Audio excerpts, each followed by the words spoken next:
বাপ মা এমন সম্পদ, যখন জীবিত থাকে মানুষ বোঝে না। যেদিন বাপ মা মারা যায় পকেট ভরা টাকা আসে, কিন্তু বাপ মা কার পায় না। আজকে মা মোরগ খাইতে পছন্দ করে, মা হাঁস খাইতে পছন্দ করে, কিনে দেওয়ার মতো অনেক যুবকের সামর্থ্য নাই।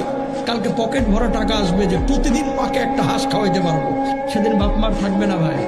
এই জন্য বউয়ের হক আদায় করেন, বাপ মার দিকে টেক কেয়ার করেন। বাপ মা বড় দামি জিনিস।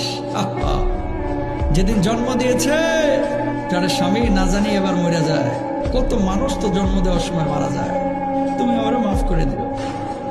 এইভাবে আপনারা দুনিয়ার মুখ দেখিয়েছেন নিজের জীবনটারে বাজি রেখে। অনেক যুবক আছে এই বাপ মাকে না জানায় পালায় গিয়ে সুন্দরী মেয়ে বিয়ে করে ফেলায়। কথা বলেন ঠিক কিনা? বাপ মারা কষ্ট দিন না, বড় কষ্ট করে আপনার জন্য। এগুলো আপনি বুঝবেন না, বুঝবেন তখন যখন নিজে বাবা হবেন, বুঝবেন তখন নিজে যখন মা হবেন। তখন বুঝে আর কোনো লাভ হবে না, ততদিনে মা কবরে চলে গেছে।